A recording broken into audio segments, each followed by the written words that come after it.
things up.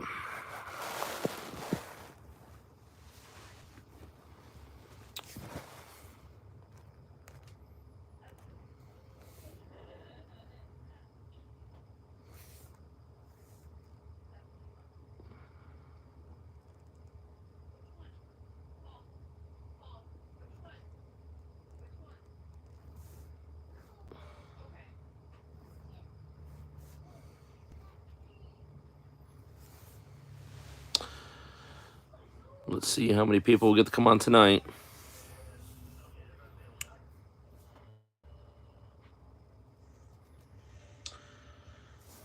Let's see how many people will get to come on tonight.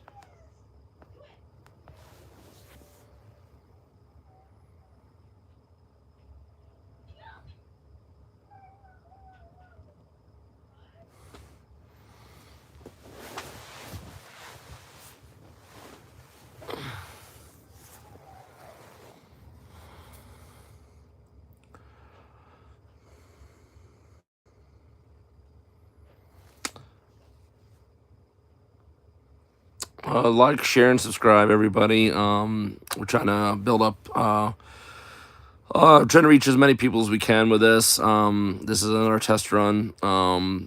Today's Friday. We're gonna do another one on Saturday, and then Sunday.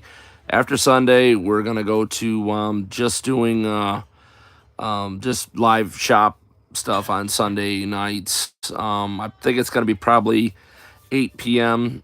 Maybe I'll do it sooner. I don't know. Consensus with you guys. What good times for you? I usually finish most of my work stuff right around 5:30. I like to enjoy a little supper with my family, and then gonna start answering questions. So if anybody's got any questions, go and put them up. I got my iPad over here, as you can see. You can literally see your questions and answer them. Starting a little early tonight. I said I was gonna start like 6:30, so it's gonna be close. To see what happens. Good chat last night, guys. Wonderful to see all the people that come out. Just got any questions, please lay them out there. I learned a lot last night about tractors, especially international hydros. It was really interesting. So kind of, she's like, well, you're supposed to be talking about baler stuff, so, and Hayes tool stuff, but that kind of was, because you kind of need a tractor to pull the stuff. But anybody who's all out there, who's on? Is anybody from last night?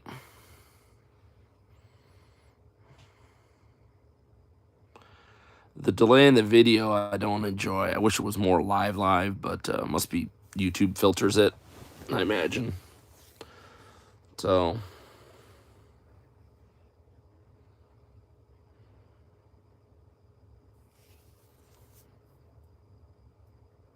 got a thumbs up already.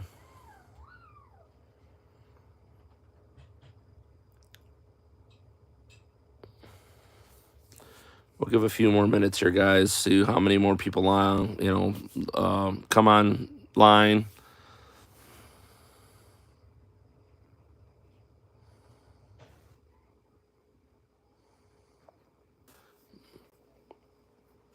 Yeah, so I'm figuring out how some of these buttons work on here, guys. If somebody's got a little more knowledge of how this stuff works, I would love to figure out how all these menu options and stuff work. So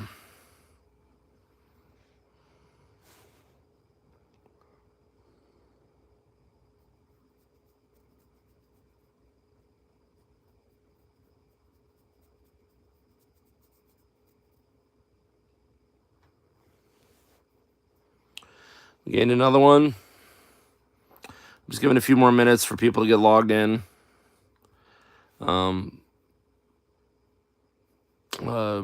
Getting some help from my wonderful wife, Rachel. My son was can everybody still hear me just fine? Can everybody still hear me just fine?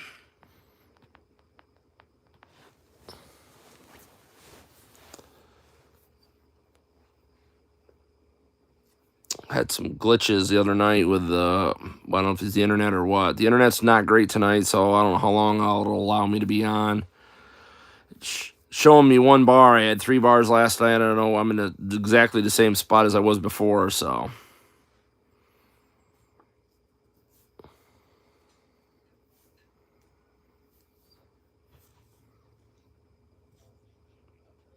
We got 5 people on. Like I said, just posted to Facebook, so let's just see if how many more we get logged in. If anybody's got any questions, you can start asking now, and we can work our way through them. I had another great day today at New Holland Binghamton. Things are really moving forward. I want to put a big shout out to the guys today: Chip Hollenbach, Jerry Gaylord, and Charlie. I don't know his last name, but Charlie's a great guy. Real motivator. Jerry's really coming around. I'm really liking the results I'm seeing up there at the shop. So Chip Hollenbach is coming around, and then hopefully we get a couple more guys hired on. So start moving forward, guys, with the shop up there, and start doing some good things, and that way I can focus back on the hay tool stuff. Anybody got any questions? Let's see, we got 5 people on. Shout out from what state you're in would be great. Trying to see if we can get anybody. I mean, other than Australia is pretty cool, and Canada and stuff like that. But I'd like to see if we get somebody from the UK, and pretty much that area, or Mexico, South America. I do get a lot of like phone calls and like instant messages from South Africa on a lot of John Deere balers, and a lot of them ended up over there. So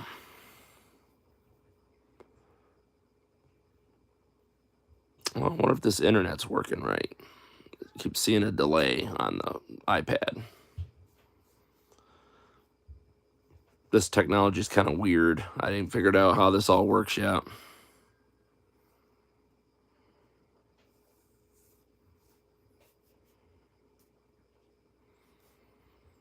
Does anybody have any questions at all? See, I keep seeing some people logging in, logging back out, and it's weird because the numbers on this screen change quickly, and the numbers on the other iPad take a while. They really don't adjust much. So I don't know if that's lag or what's going on with it. But anyways, guys, I'm really excited with my job up at New Holland Binghamton off Old Vesta Road. I had some good friends stop in today. Matt Strope and Calvin Strope stopped in to visit with me. Today we went and had lunch at Blaze Pizza, and it was excellent pizza. I love their pizza up there. I had cauliflower crust, of course, because I'm on this special diet. And I did a lot of fresh tomatoes. I did onions, red onions, broccoli. So not one of the, it doesn't sound like the greatest pizza in the world, but it actually tastes pretty good. So I still ain't got no questions yet. Again, I will say it again. If you guys need parts or service, you can give us a call at 607-846-5959. That is now a cell phone, so you can text it, you can send pictures to it, or you can call it. Either one. Texting works better because we know you can tell us exactly what you want. You can send us a serial number, stuff like that. So the girls actually got something to work off of. A lot of times I'd have to go through the messages and sort them out for them and tell them what you're actually looking for, because sometimes they get confused. I don't know which way you guys want to go tonight for topic. Last night we got a little bit off. We were on international balers. We kind of went over to tractors, different ones. I think we touched base on, if I remember correctly, the Alice Chalmers roto balers, some WD stuff. I like to try to keep it hay tool oriented as best we can, but it was really fun with the tractors. I learned a lot about the International Hydro series, so didn't know a lot about it. I do like them. My favorite one was a 1026 International Hydro. A very nice tractor. So I see the number on my thing keeps flipping back from 5 to 7, and then the other one, the iPad says there's only 3 people here, so I don't know which is actually accurate. So be interesting to see. We should be getting our shipments of net wrap and plastic wrap and baler twine in the next probably 3 to 4 weeks. And I am traveling to fix balers, so if you're in the Midwest, Right now, it looks like I'm traveling, so I'm going to leave New York and I'm going to head west. I ain't quite got the order I want to go in yet, but I had the states I'm hitting is obviously New York, PA, Ohio, Indiana, Illinois, Missouri, Iowa, Wisconsin, Minnesota, North Dakota, South Dakota. Don't know if I'm hitting Kansas or not. If we get enough farmers there, yeah, I will go to Kansas, and then I'm probably going to sweep straight south and come across and hit back over towards Knoxville, Tennessee. I'll probably be going either above or below Nashville. Don't know exactly where my route is yet. I'm trying to see where all the farmers lie. If you want to schedule an appointment to get your baler worked on, all we require is deposit for fuel to get there, and then just buy the hour and the parts. So the more people you get in your area, of course, the cheaper it is for yourself and the other people to get me there. So I wish fuel was as cheap as it was back, 5, 6 years ago. It'd be nice, but can't wish for that stuff anymore. Excuse me. Tired, long hours, getting to me. But if anybody wants to schedule their baler, you can call. You can message Rachel Larrabee on Facebook. Send her an instant message. Or you could text her on the phone number 607-846-5959. Say you'd like to set up a stop. Of course, it's always better if you get more people involved. The deposits are to be in before we leave, or we won't be coming to that area. And if people add on after we get there, it'll come off the deposit the person made will be getting paid back from the other people in that area, because it's not fair this one person pays all the fuel mileage to get me there and then everybody jumps on board when I'm in the area. So make no mistake, I mean, we make it fair for everybody. So so the person that actually initially paid for me to get there will be reimbursed, probably off labor or their part bill, or actually just totally reimbursed for getting me to that area. So if other people jump on, decide to like have me work on balers in the area. It happened in Knoxville, Tennessee. I planned on 3 balers, and I think I ended up doing like 8 or 9 balers in the area. So it's amazing how they come out of the woodwork when people find out I'm actually close by or in the area.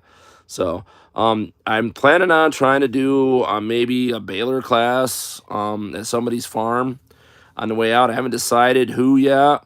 I'm going to print up some of my literature I usually do for my other classes. It'll be a day of it'll probably be a 2-day class, I imagine I'll do. One day will be on just the basics of the nodder, how they work. I'll go over, if you bring your baler with you, we'll go over your baler, walk you through how everything sets up. And then I kind of have a small test for you to do afterwards. So you didn't come to shoot the shit with all the farmers that were there, talk and gab and stuff, and didn't pay attention the whole time I was there. So it makes me feel good. There's no pass or fail, guys. I like to know if people are actually paying attention, and guys usually are.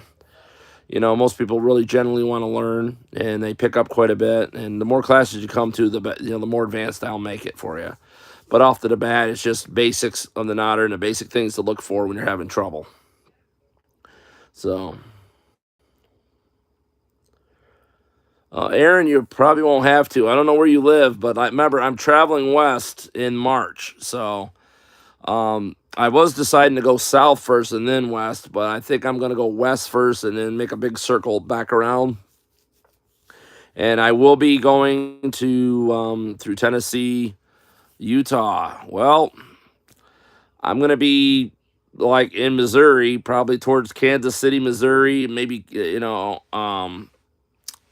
I might be in Omaha, Nebraska. So I don't know how far you are from there. If you want to, have me come out to Utah, just find a few more people to there. And like I said, I'm not objected to it at all.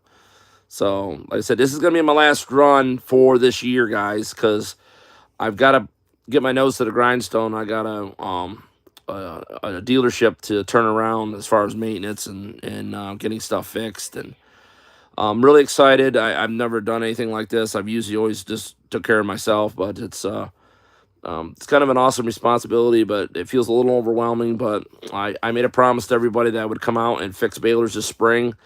I don't think I'll be doing a fall trip. It'd be amazing if I do, and I might do one next spring, but we'll see how the dealership thing's going.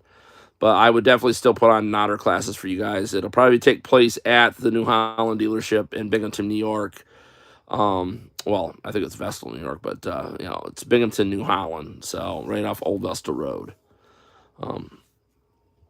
Yeah.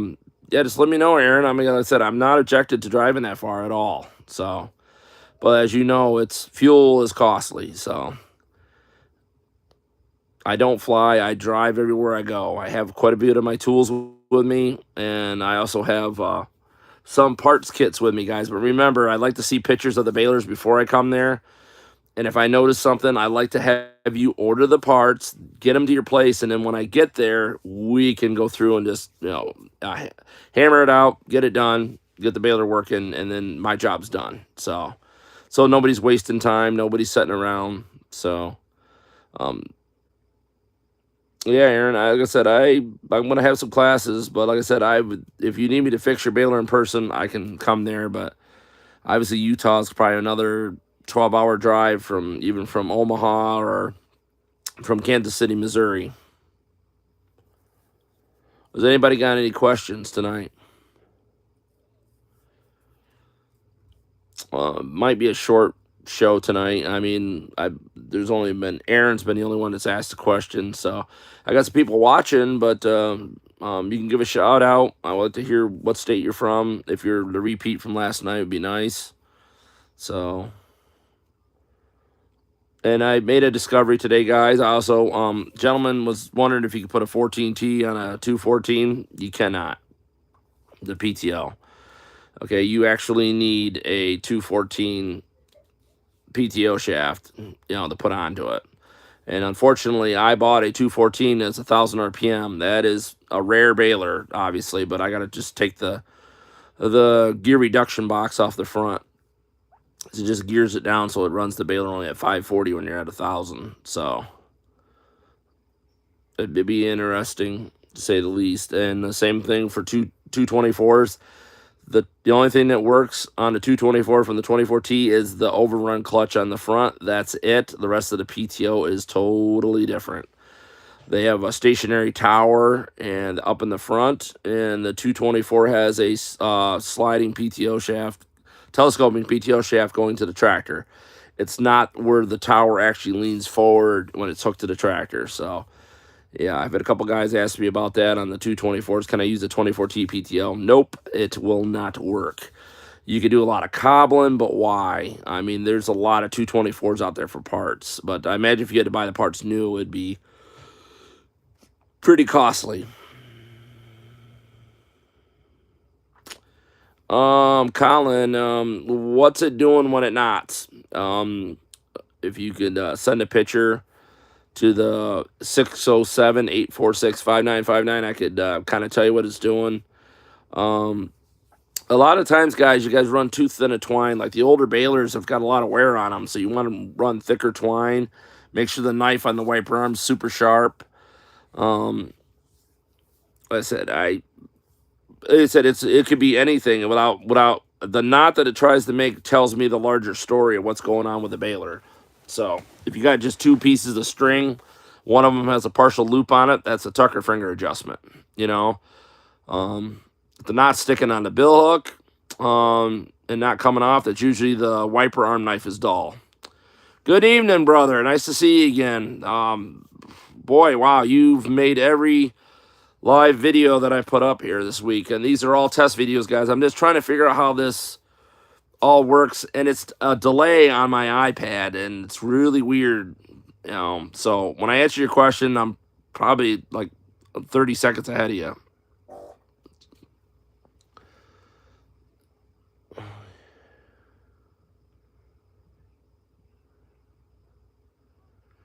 Well, Aaron, I do have a neighbor with a John Deere baler, not sure which model, from the 80s, with Nodder issues that told him I would fix.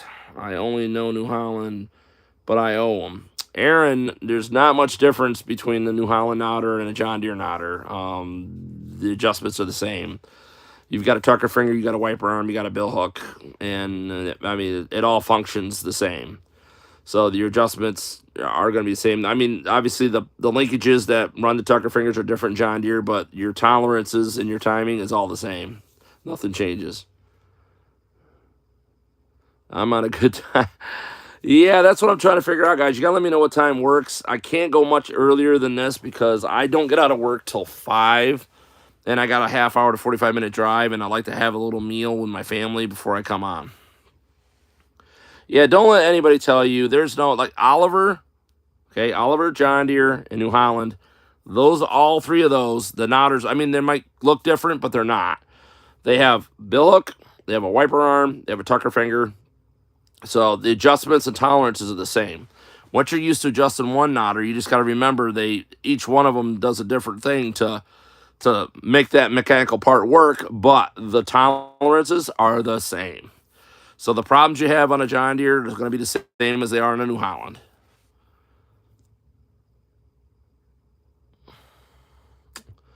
We got some questions up here. Colin, you still on? Colin Voss, and let me know what kind of a knot it's trying to make. Would be a big help.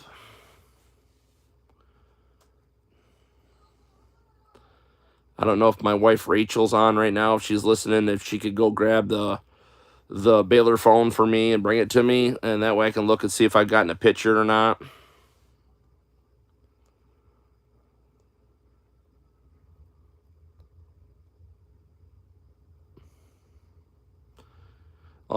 Guys, this is a chat session. You got any questions about hay balers or you got a problem with yours, please put it up. Pictures help me a lot more on what's going wrong with the baler, but if you can describe it and typing it out, go for it. I might be able to realize what you're talking about.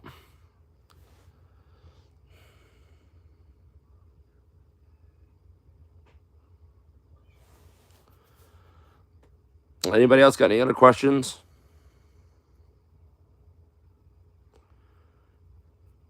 If you guys are looking for New Holland equipment and you're close in our area, let me know.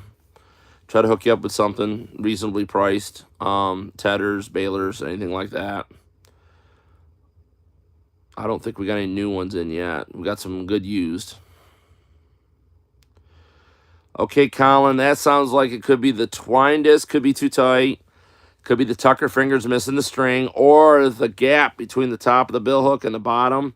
If this gap right here is like really open, like bigger than the width of a dime, you're probably your twine sliding out through, and you're not tying anything. So, I would almost say you probably need a new bill hook, more than likely. If you roll your nodder up, you can look at the roller on the bill hook, and if there's a flat spot on it, or if the ridge on the John Deere's, there's a ridge that roller rides around that opens the jaw, the bill hook open and close. Make sure there's not a groove like it's cut down into the casting.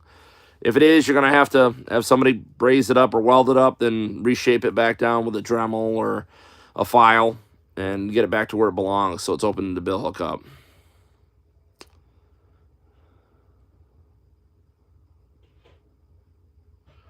Oh, what do you say, Icon? My 47 has been leaving much string on the knot after cutting. They don't pull apart, just hardly any twine. How much should be sticking out the knot? Oh, wow. Are you getting any kind of fiber buildup in the twine disc? You might need to, on the twine disc where it bolts together for the internationals, there's screws on the backside when you roll them up. You take the screws out, and there's shims in there, and you might need to take a shim out of that twine disc so it holds the twine tighter. Colin Voss, you're welcome, but I mean, if you can send me a picture of what it's doing, I can, when I come out tomorrow night, we can go through it step by step a little more. I would really like you to be next to your baler. And what I can do is give you the phone number for the baler phone, and we do a live video of it and fix your baler live, as long as you're able to turn wrenches and follow what I tell you to do. Fuzz on the breastplate, yeah, it's not good. That's, you probably, your twine disc has got a lot of wear in it. You might want to flip that up, pull the twine disc apart, and there's shims in there. You might want to take all the shims out and then reassemble it and see how that corrects that tail on that knot.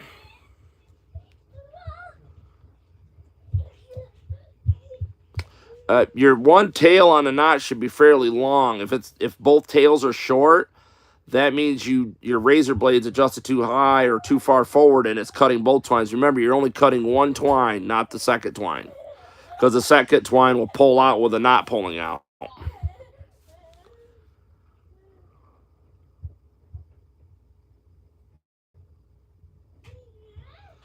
Aaron on a 1425 is a self-propelled baler. If it's breaking needles, okay, that usually a good sign that the plunger's wandering or the plunger stop spring is really weak, like it's not getting in front of the plunger. Or you can look at the dog itself where it comes in front of the plunger and where it hits it. If it's getting rounded, you're going to need to get a new plunger stop for it or have somebody weld it up and square it back up again.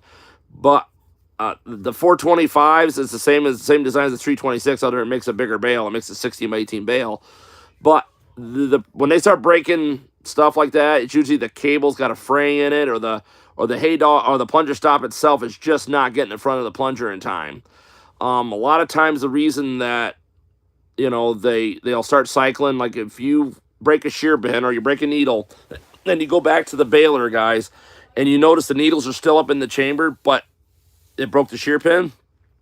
What happened is the knotter jumped out of drive at the peak of like when the arm pulls the needles up, where it gets that point where it's pulling. Now it's going to start pushing the needles back.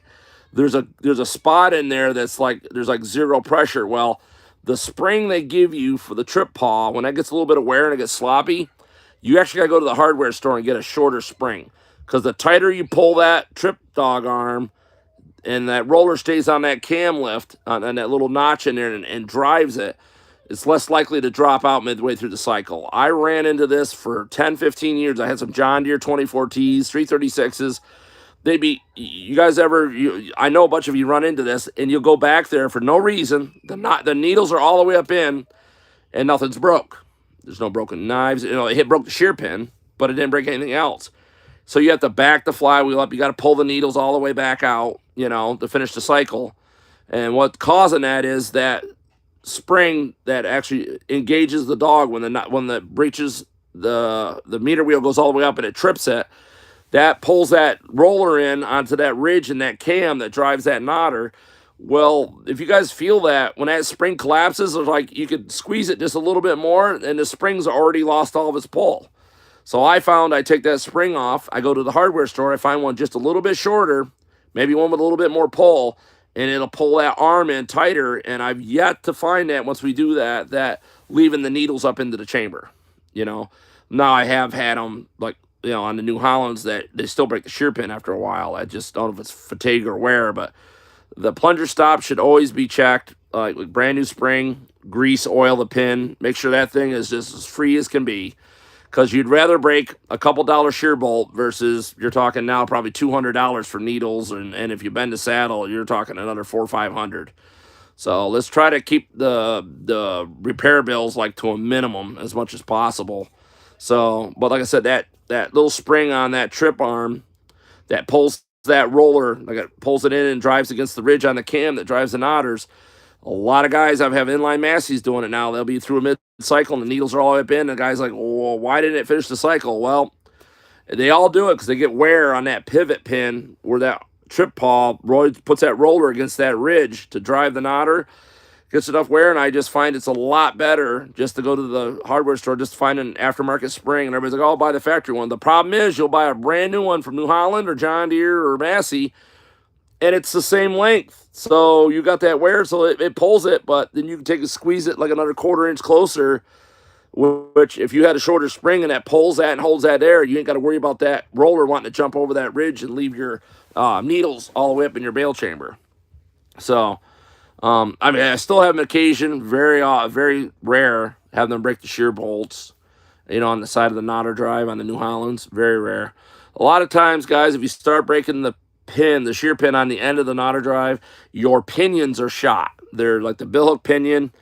The teeth are jamming when it's cycling because it's getting wore at an angle instead of holding the pinion nice and square against the face of the cam gear. So that pinion, so brand new pinions, a new wiper arm, new billhook. I think the old price, don't quote me on this, you have to call in, but I think it's like $450 a knotter to freshen up a New Holland knotter. John Deere's more, of course. Their pinions are more expensive, but anytime you freshen up an otter, guys, you take a lot of light wear off the cams. If you ever notice on the cams, you'll see the first tooth is always got, looks like it's like something's trying to jump over it. That's a good sign your pinions are shot on your New Holland John Deere. The only baler I never see this happen to is Oliver, because they use a massive tooth size and massive gear on their pinions. I like it's a deep tooth, and they just don't give trouble. I mean, I've never sold an Oliver and Otter for parts. So I've sold some bill hooks. I've sold lots of needles for Oliver, but I never sold an Otter for an Oliver. So that's testing to something, because there's a lot of Oliver balers in my area. So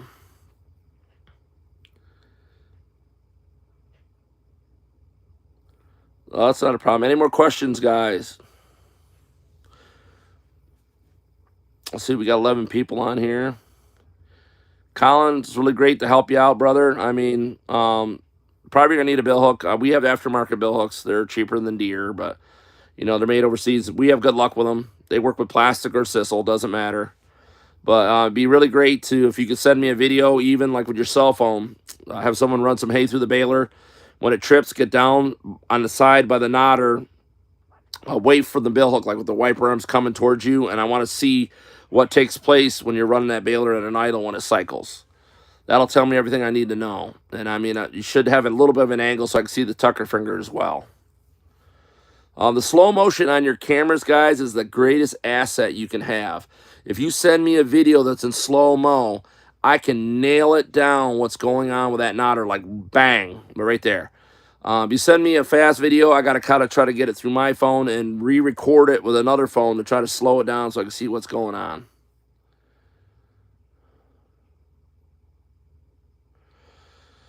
Aaron, you can send me a tooth. I mean, I've got a big catalog full of teeth. I got a lot of old teeth in bins. I have no idea what to go to, because I buy some stuff at auctions, dealerships that are going out of business. I might have some teeth for you, but you have to send me one of the old ones, like one of the better looking old ones, I guess. Don't send me one that's all twisted up, because that doesn't help me out much at all.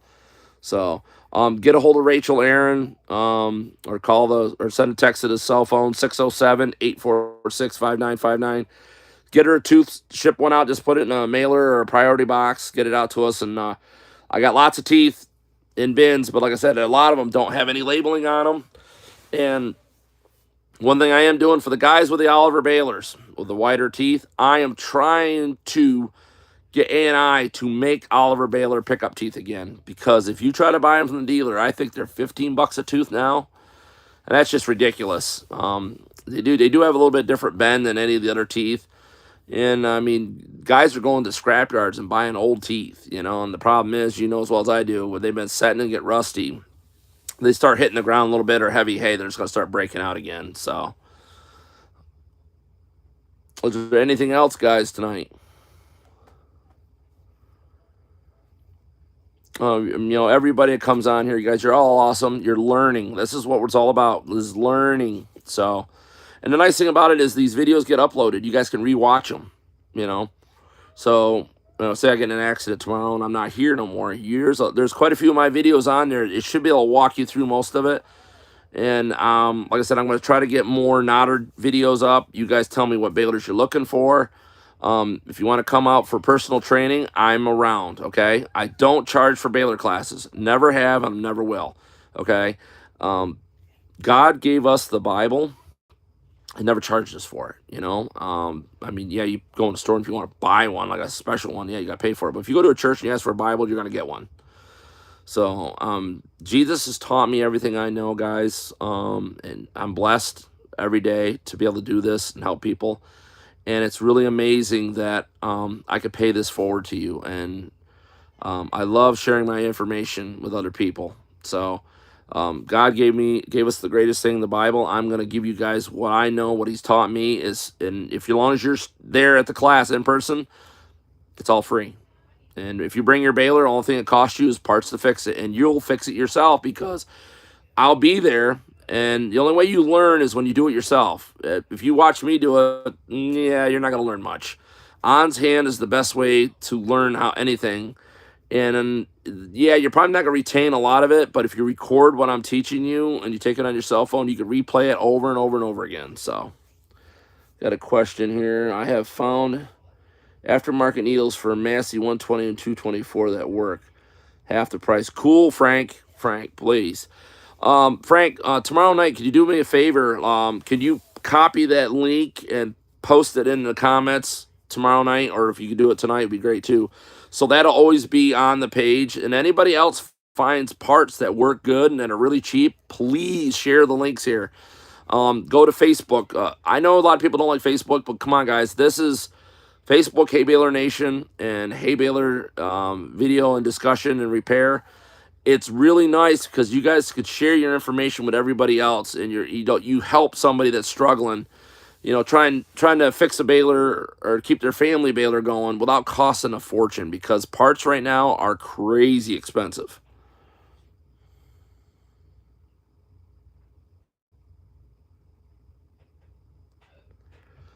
I think you want to say it said doesn't pay to double yourself when working on an hour. Doubt yourself, yes. Yeah, don't be afraid of it, guys. If you get into it and you feel confused, just shoot me a text, or try to get on one of these videos and make the comments on there. Say, hey, I'm kind of stumped. The best thing I tell everybody to do before you tear an outer apart, like start tearing into it, is when you start taking stuff apart, you write down everything where it was on a knotter, or take a video of it, or take still pictures of the way everything is on the knotter shaft as you do it. Take measurements, write it down, whatever you feel comfortable with. Does this work? What are you asking for, Ross?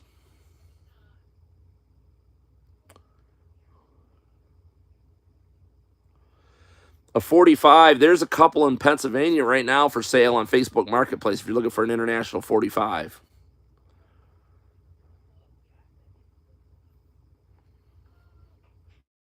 Ross, are you from Texas? Some of the names are... Well, welcome, Ross. Yeah, YouTube's got this thing where you got to create an account. Just tell people, hey, if you guys subscribe to the videos, you guys will be alerted when we do new videos. And please, if you guys have a model of a baler you want to know about, as we go forward, I don't know if I'm going to keep doing them every night. I might, just to keep helping you guys out before haying season gets in full swing. But if these are helping you, let me know they are. I will try to set aside, even when I'm traveling, guys, like videos for you guys to learn off of. And hopefully I'll get my wife to record when I'm fixing balers so we can kind of upload those to YouTube so you guys can watch them and get some pointers off of it. So I got a feeling I'm going to be doing a lot of New Holland balers and a lot of John Deere on this trip out west. Just got a feeling. I think there's a couple international, not a lot. So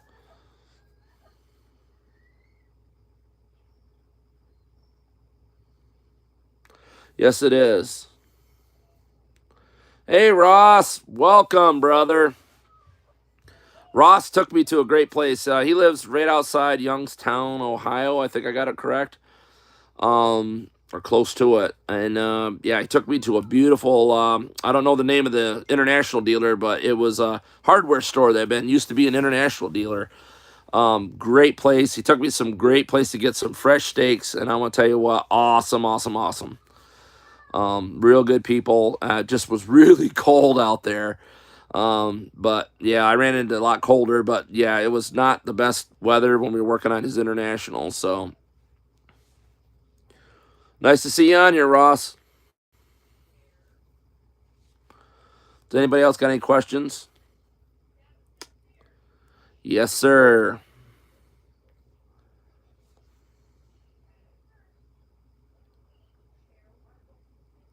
Have issues? I don't know about that. They all have issues. Literally, the only balers I don't mess with the knotters, and probably the red guys are gonna go nuts, and it's the New Holland 77 baler, because it does compression tying. And if you guys don't know what that is the baler's baling, and the plunger locks in, holds the bale under pressure. The needles go through the plunger, back out with no pressure on the string. So the knotters virtually are tying string with no pressure on them at all. And it's only got 2 hay dogs, and it doesn't need them because the plunger actually squeezes the bale together, Kind of like somebody when you're tying their shoe, they're holding the string tight for you while you make your knot. There's no effort involved at all, So a lot of these knotters wear out because there's all that tension on the string. And yeah, the hay dogs have to hold hay back because if the hay springs back, it'll take the string away from the tucker finger and pull it away from the bill hook. So, like I said, the 77, Super 77, they do that compression tying. It's a great design. Yeah, you lose one stroke when you're baling, but guess what? Then lets the hay build up to make the next bale perfectly square. So, I mean, I bail with the 77s all the time, but New Holland guys are going to be cheering tomorrow. But like I said, I still like my John Deeres, don't get me wrong. But when it comes to making like really super dense bales with like really minimum twine, you could use 10,000-foot twine on New Holland 77 balers, and they'll tie it because they compression tie.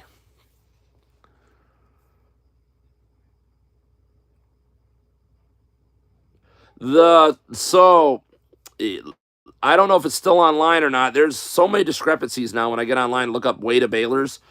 But the 720 weighs the same as the 4500. And if you notice, the 4500 has more tin work on it.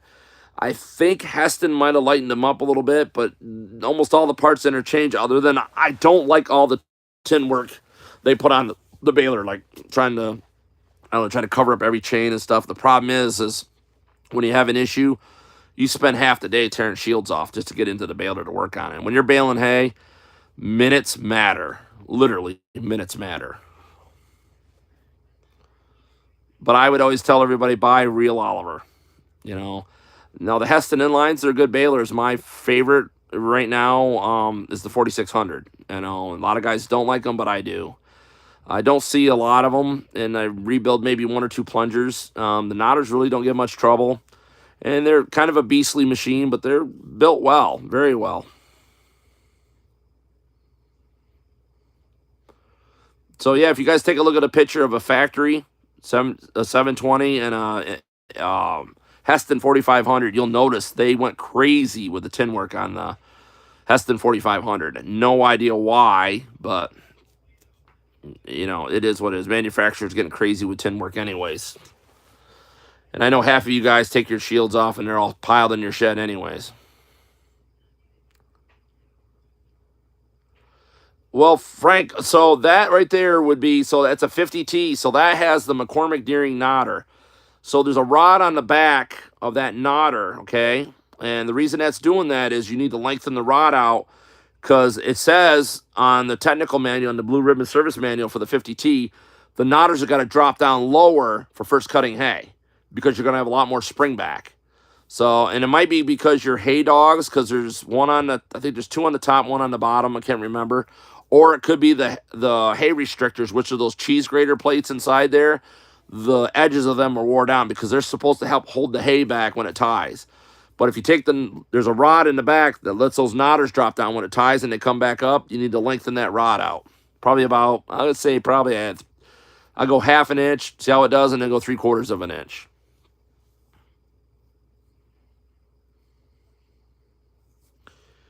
Yeah, Aaron, I'm gonna tell you, you get the 4600, and I would tell you to do the bearings and the plunger right off the bat.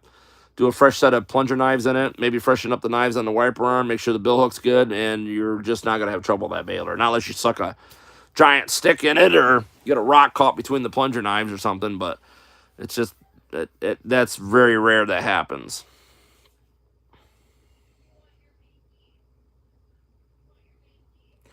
Yeah, some of those Gale balers were internationals with a crap ton of tin work on them. I don't know why. You had a couple balers being made, and the one baler I do not care for at all is one Case International. When Case bought out International and they had that merger, they made the red and black balers like the 445 in them for a while, and then they decided to let New Idea make their baler. Oh, it was not a good idea. They had poly feed forks for feeding the hay across, and it just was a horrid idea. A lot of guys go into a CNC machine and they cut new ones out of aluminum, or a lot of guys I've seen them making them out of hard maple. So, yeah, the Case IH version square baler that was the New Idea copy was not one of the brighter ideas. So, if you're getting really rank hay, we've had those little plastic feed forks just bust right off. They tie decent. They're just a basic Rapsy nodder on there. So yeah, well, I mean, Ross, pretty much new idea. Everybody, well, the early new idea balers had international 45 knotters and needles on them. That was that monster baler that looked like a chopper head on it. Would pick the hay up, fed it off on one side of the auger, and the hay went straight through the baler.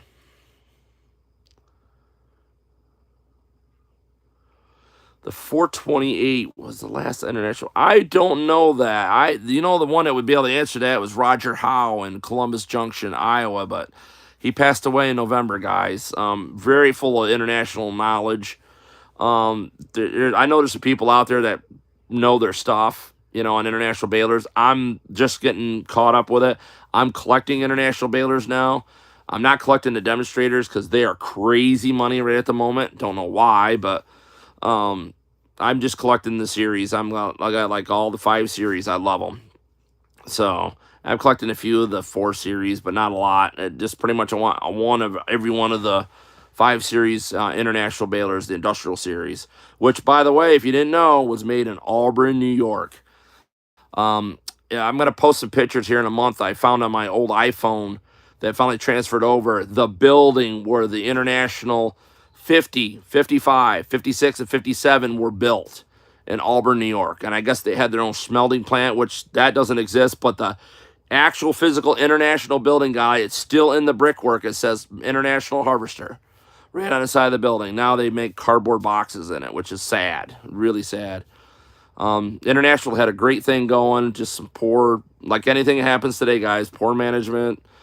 They weren't thinking, they weren't prepared. So it's like, it happens to the best of them. Yeah, I will agree with you on that. Well, Ross, I didn't know that one. So that's new information to me.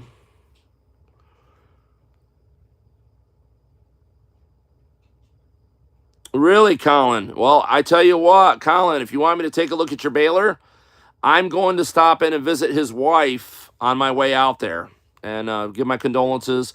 And I want to see when she's planning on having the auction because I want to come to that auction and I want to buy some of the balers that were there. And I'm probably going to hold on to a couple of them, not sell them because I'm just going to put a tag on them. This was owned by Roger Howe. Great guy, had a great museum there. So I'm hoping to snag a couple deals. He had a I want to think it's a 50W wire tie, or maybe it's a 55, and the disc is out of time on it, and I want to fix that. He always wanted me to do it, but it's buried in the back of that garage of his. I mean, just buried behind combines and some. I think there's an F12 in there and some other tractors in there, and they just weren't going to be moved right away. And I'd really love to get my hands on that baler. It won't bring much, and I don't want the scrap guys getting that stuff, guys. You guys see balers, they're going, the internationals are heavier, so they're probably going to bring $400 or $500 for scrap. Buy them up. I mean, if they look nice, I will donate my time online. I can't donate you parts, but I can donate my time to help you get those going so you can actually use them in the field. I'm really impressed with the 50T that I bought for my son. He loves that thing. Fire up the Cub motor and turn the baler on, and he just thrilled to death about it.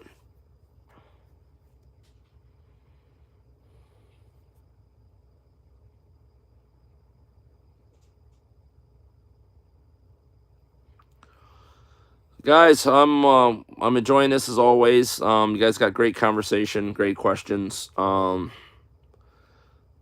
some really weird balers out there. So there's a lot of Deutz Fahr balers. Don't be afraid of them. They're a great baler. Kind of hard to get parts for, but remember, the way everything's going with everybody, everything's getting hard to parts for. But you have to get online on the internet, go overseas, and you can find lots of parts for Deutz Fahr. They're going to be a little pricey. It'll probably take you a couple weeks to get them. But the baler itself, it's a pretty good baler. It's really reliable. It's really built really well. And they're high capacity. So, looking to see if no more questions. Has anybody got any other questions tonight? The reason I keep doing these videos, guys, as long as you're learning something. As long as you guys have good questions, and which I like this. I'm learning some things about the balance head mowers that I didn't know before.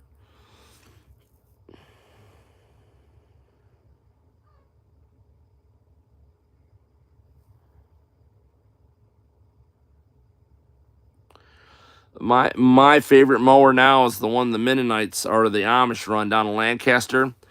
It's got two sets of knives and they go like this back and forth. There's no guards. Amazing mower. They mow down hay. It go right through its own windrow, and it just cuts amazing. And they got them on horse-drawn mowers, and those guys are going right across the field, and the horses are moving, and it's mowing right through down alfalfa, down clover. Nothing stops it. It doesn't plug up. So if I'm gonna buy a sickle bar mower, that's definitely gonna be one I'd buy. But it'd be amazing if they could come out with a way to put them on the hay bines, which I think they can. But it's how practical it would be, I don't know. You'd probably have to put some pretty good skid lift shoes because I imagine if rocks got in there, it's probably gonna raise a real ruckus with it. But they have good luck down in Lancaster with it, but there's not a lot of rocks down there, so I don't think it'd be practical in the area like ours. I mean, we grow rocks like chicken nests, you know, and it's like eggs all over the field, pretty much, different size ones.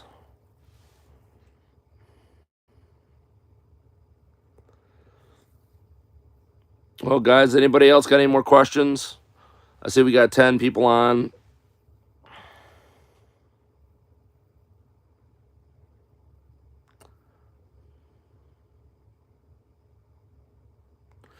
No, guys, I don't mess with sickle barn mowers much. Never really get into them.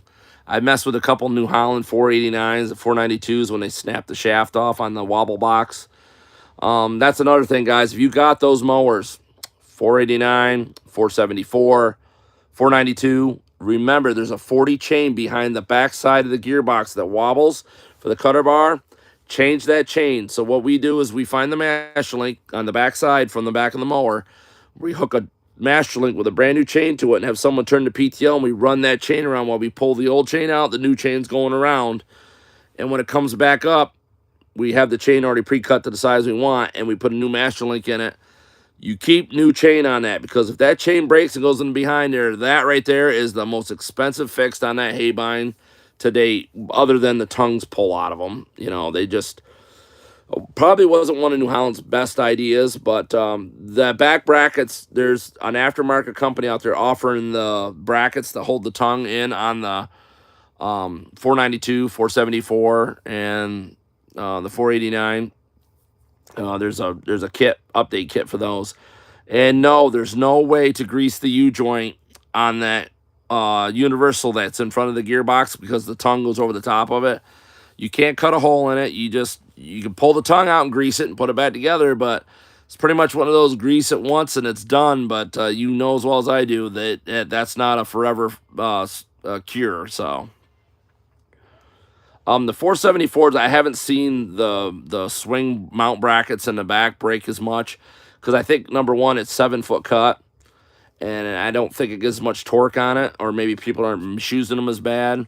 But the tongue does get some support help if you put the hydraulic swing on it, because the ram actually helps hold the tongue in, and it takes a little bit of pressure off the swing pins underneath there.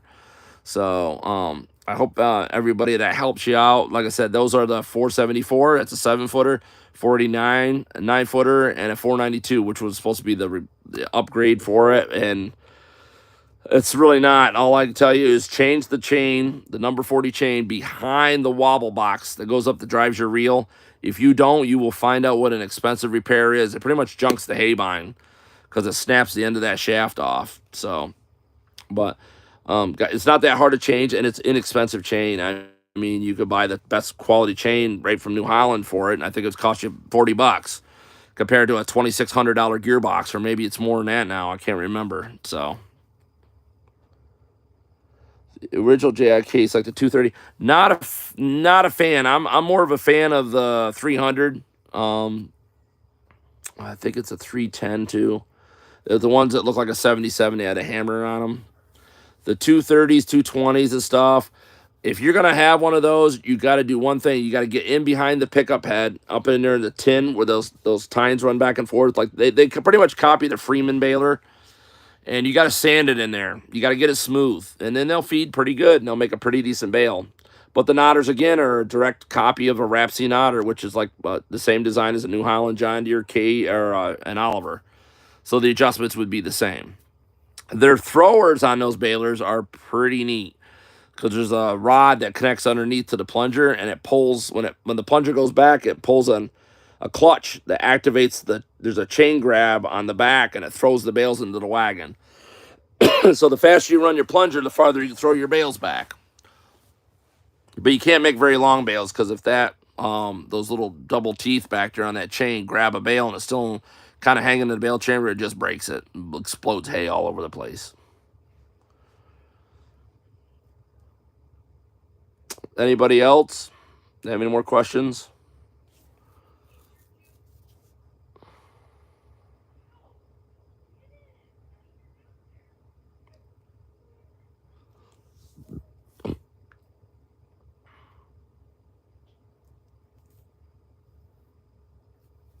Let's see, we got 12 people on that. Anybody else got any questions?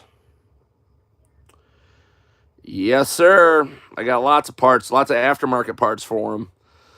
That shaft, I think I got 256, 258 chavs. The 56, I'd probably have to order it, but I can get it. I can get complete gearboxes too, as well.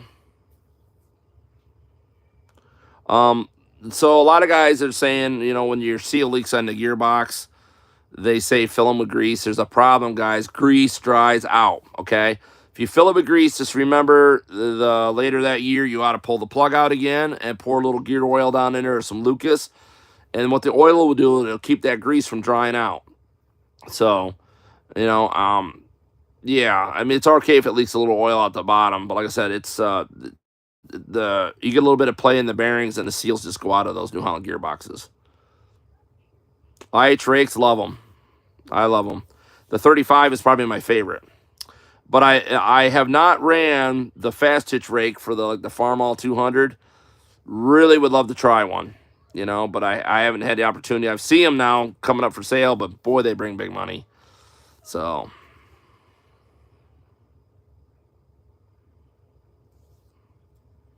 yeah, on the international, any of the gearboxes, like even the John Deere's, you got the 892s. They have that big, massive gearbox on the back there. They have that little plug on the bottom. Well, yeah, you get some gear oil in there, but a lot of guys will take the plug, drill it, and put a grease fitting in it and start pumping it full of grease. The problem is, remember, guys, grease does dry out. So once in a while, you got to, put some oil in there to keep the grease kind of soft and malleable so it's actually still lubricating everything. So, does anybody else got any other questions? This is amazing, guys. We're going another hour tonight, and I was pretty tired, but kind of getting some good information here, and you guys have got me kind of excited. I mean, we're especially the JI Case balers, but pretty much with them is just sanding that throat behind the pickup head where the pickup bands are.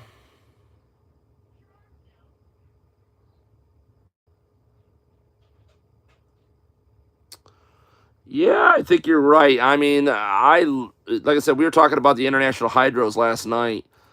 So I've always been around. I've seen a lot of 100s, and my favorite was a 1026. I got to help a farmer, and we're running wagons, and I never had to touch the brakes on that tractor. That thing was just awesome hydrostatic in that.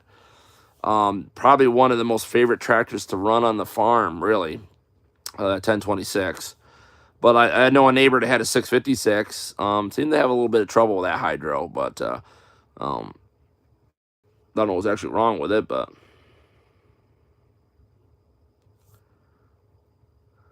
the parts on the IH rake, there's lots of parts rakes out here. I mean, there's a couple big parts yards, guys. You got Wangers of Myerstown now. They got quite a few down there, so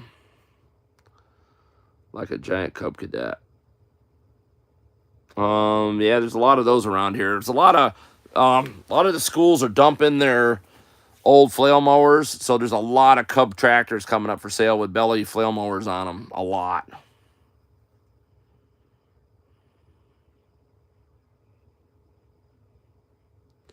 Yeah, they seem to. They're built rugged, but if you're getting light hay, they're just like anything like the New Hollands. They'll start making banana bales.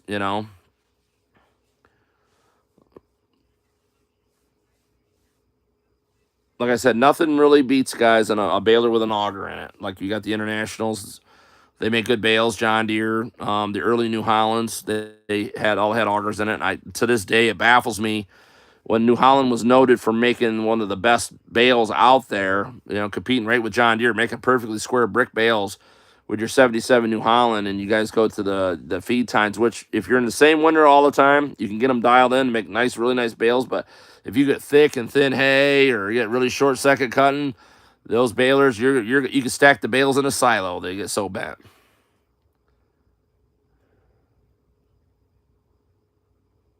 Yeah, very true, Ross.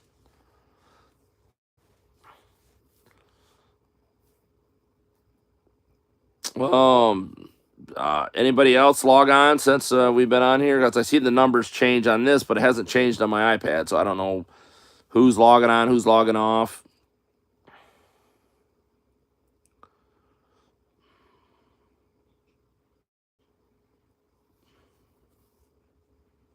But so anyways, guys, I think this is probably gonna wrap it up tonight.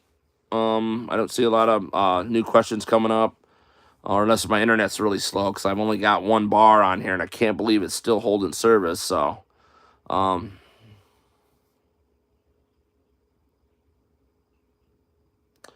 yeah, Aaron, I do with tethers, but my favorite tether is a Kloss, so 52T. And we now have a 900, built really well, and I love how they put the tine goes over the bar, and they got these little plastic pieces on the end, like heavy plastic. So if you break a tooth, it can't come off in the field. It literally stays on the tedder. So really impressed with that design Claus came up with. I do offer Esh tedders. They had some issues for a while with some of the gearboxes and stuff. But yeah, I mean, as far as hay tools, tedders and stuff, and rakes, I really love the Kloss manufacturing. I'm starting to see some improvements in Krone, so I'm starting to like them a little bit too. But not a fan of Kuhn much at all. I've had to work on a lot of them. I think Kuhn could do a lot better job designing that rake to become a little bit more heavy duty and fluff the hay a lot better when it rakes. So, um, well, I don't know. I said I just I'm partial to the Claws because, like I said, we sold a lot of them. I work on a lot of them. I mean, and they're just a really well built rake. They work well.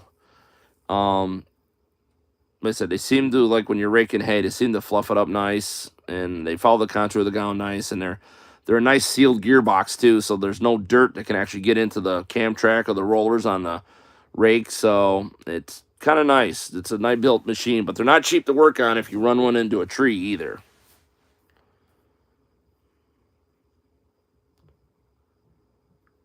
Bar rake tedder. Well, send me. I will tell everybody this. Send me one of your old teeth, a good old tooth, like one that looks like it's the original, and it might be wore down, but that won't matter to me because I just need to see the bend in it on the end and how many coils is on it and what kind of shape it's in. I could probably match one up and get you a brand new tooth or brand new teeth because I got lots of teeth. I don't know what goes to what.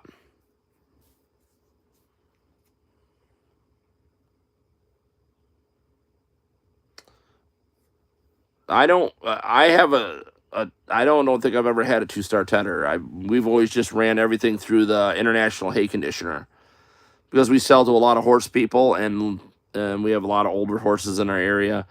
And that two-way 33, 34 hay conditioners really make hay super soft.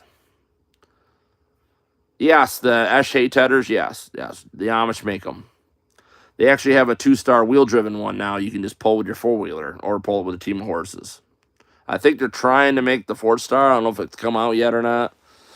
I don't keep up on that stuff too much. I helped design a dummy cart that they could run a square baler with. I was with a bunch of other guys. We were trying to mess with the weight distribution on the wheel drive to drive the PTO shaft of a square baler. So,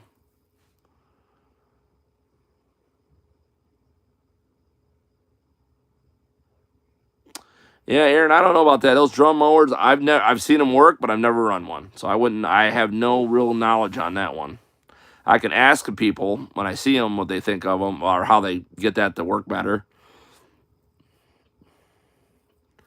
Yeah, the Esh tedder is sharp looking, but when you take it on the field, it teds, but it doesn't ted like a Kloss. I don't know what it is about the way they arch those bars, how they got that slope to them. I don't know why. And now they offered that, they call it the extreme duty package, teeth on them. The teeth are like literally a quarter-inch thicker in diameter on the size of the coil on the teeth. And it's crazy the strong those teeth are. You know, and it seems that the stiffer the teeth, the better lift you get on the crop as you're tedding it out. So,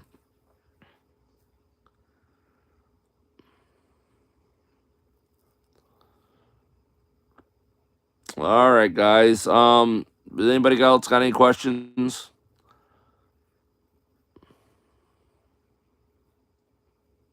So we covered quite a few stuff tonight again. Um,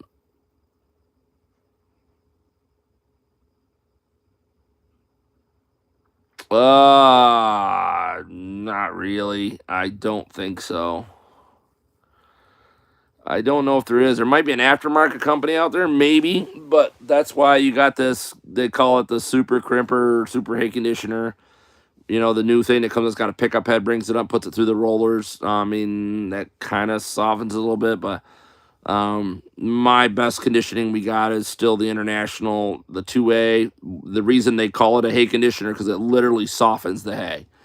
You know, on older hay, guys, when you run it through that machine, because those rollers are running two different speeds, and when it goes through, it rubs that hay. If you have anything dead in there, it explodes it. And if you do it a couple times, all you'll be left with is like second cutting in your field. I mean, I've seen guys doing it in August and September and make hay that looked as good as second cutting. You know, because that machine literally, once you take anything dry hay and you rub it between your fingers, it disappears. It just breaks down to nothing. And that's technically what that machine's doing. And the only thing that's bad is you're only doing one row at a time. So yeah, but if you're trying to make hay more marketable, you can't beat it. The little machine does a really good job really fast. And the one thing it does do very well when they dry down is thistles, like really tall thistles and milkweed. That machine eradicates it, like just explodes that stalk. You won't even hardly find it in a bale. Like I think the third time we went over ours, there wasn't nothing that we could find left of the more drier it got. Them really tall thistles, they were gone. They just could not take that. Rollers running at that speed and rubbing together, just destroyed them. And it's funny, the grass hay goes right through just fine. I think if you did alfalfa that dry, you would probably end up with stems and no leaves. I'm pretty positive. But all right, gents. I think I'm gonna call it a night. I will see you guys tomorrow night, same time. I'm probably gonna start a little bit earlier. I might start at 6:15 instead of 6:30. So I seemed to catch a few people. They liked it because they said they had their bellies full. So okay, if you want you tomorrow night share a link to it. So you guys are awesome. Like, share, and subscribe to the video. Share it with other people, please. Um, loving the chat with you guys, especially the personal touch. And we're gonna get to the point where you guys could call in. Like I will pick one person, be calling on the Baler phone, and we'll have a live conversation. So, good chatting to all you guys. Hey, God bless you guys. Be safe out there. Let's keep pushing forward. Let's educate everybody and get so you can fix your own balers and stop paying these outrageous prices for these parts and stuff. Let's locate some good used parts. And if you guys got links for places to get cheaper needles, knotters aftermarket, or anything, please post them, you know, so it helps everybody. Have a great night, everybody. See you later.